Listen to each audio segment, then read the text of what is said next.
दामसमप्रभा मृगपतिस्कन्धस्थितां भीषणां कन्याभिकरवालखेटविलसद्धस्ताभिरासेवितां हस्तैश्चक्रधराशिखेटविशिखाश्चापं गुणं तर्जनीं बिभ्राणां मनलात्मिकां शशिधरां दुर्गा त्रिनेत्रां भजे। भगवती जगदम्बा सकल विश्व की मात्र स्वरूपा आध्यात्मिक देवी है, जो अपने भक्तों और साधकों की उसी प्रकार से रक्षा करती है जिस प्रकार से मां अपने अबोध बालक की रक्षा और पालन करती है। वह छोटा बच्चा तो कुछ भी नहीं जानता,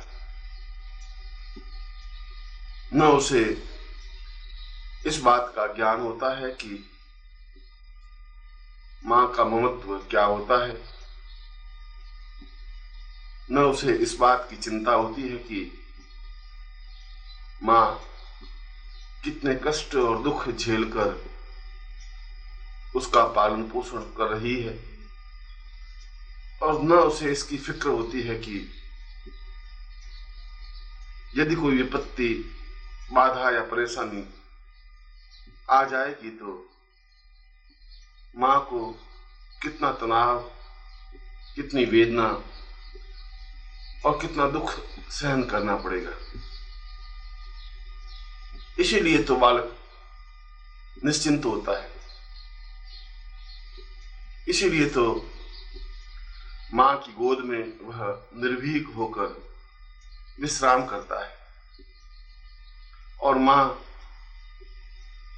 सभी दृष्टियों से उस बालक की रक्षा करती है, उसका मार्गदर्शन करती है, उसका पालन पोषण करती है, और उसके जीवन में आने वाली बाधाओं को दूर करने में सदैव तत्पर रहती है।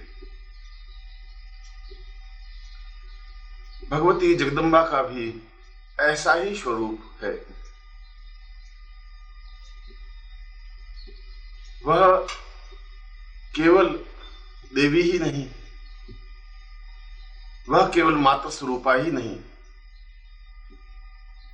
अपितु उसके तो कई नाम, कई स्वरूप, कई चिंतन, कई विचार, कई धारणाएं हैं। वह देवताओं का पुंज है, क्योंकि भगवती जगदम्बा का तो जन्म हुआ नहीं। जब देवताओं पर विपत्ति आई, जब राक्षसों ने देवताओं पर प्रहार किए, जब देवताओं के लिए कोई आश्रय स्थल नहीं रहा, जब देवताओं ने अनुभव किया कि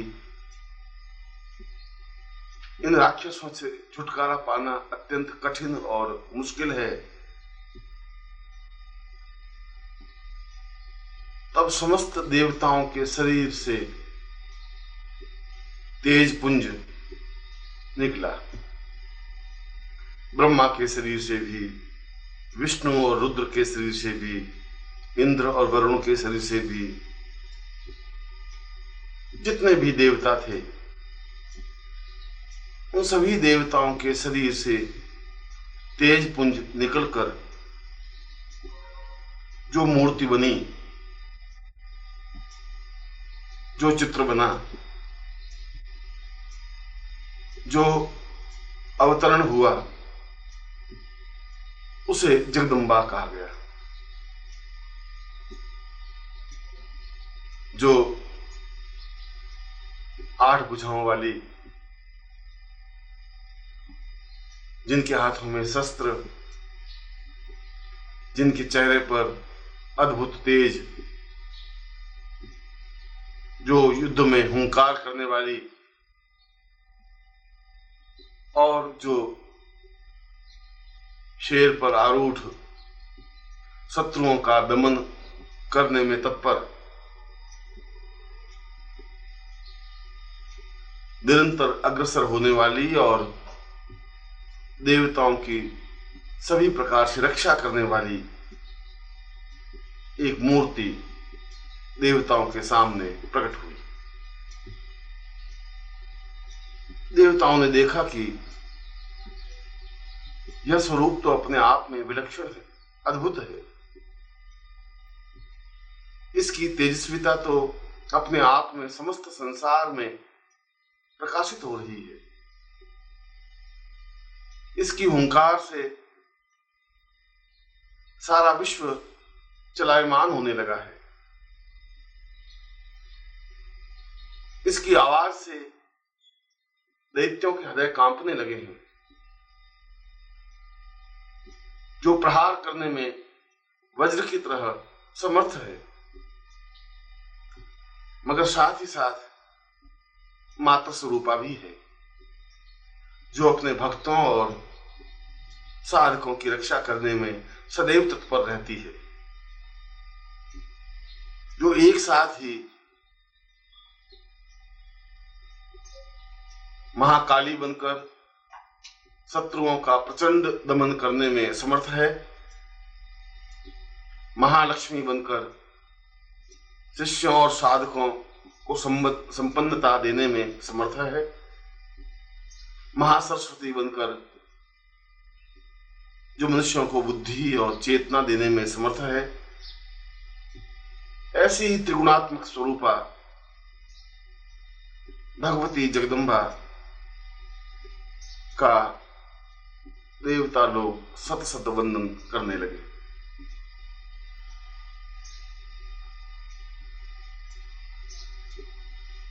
भगवती जगदम्बा केवल कोई देवता ही नहीं, अपितु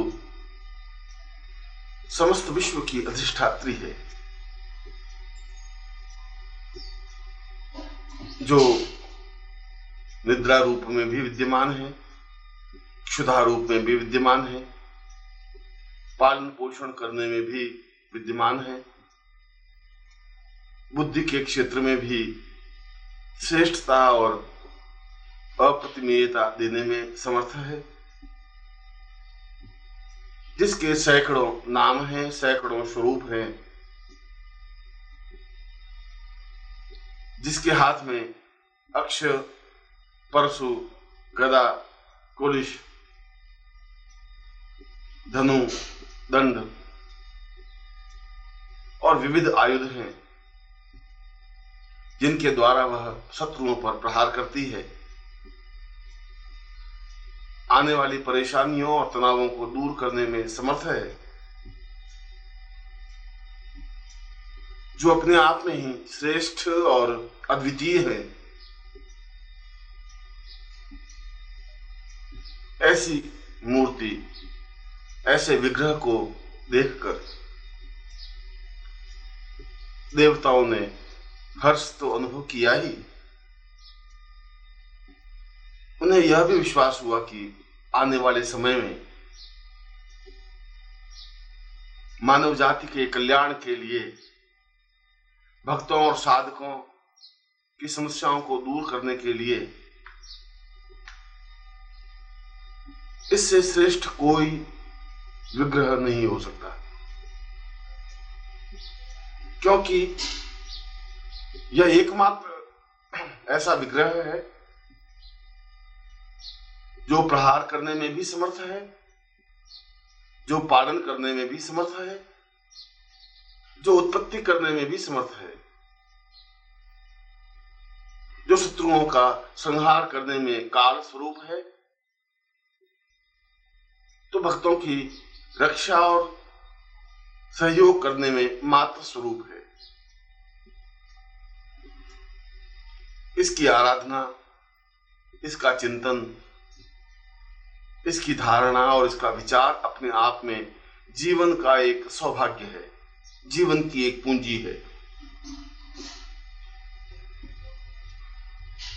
मार्कंडेय एक अद्भुत और अद्वितीय ऋषि बने। उन्होंने अपने मार्कंडेय पुराण में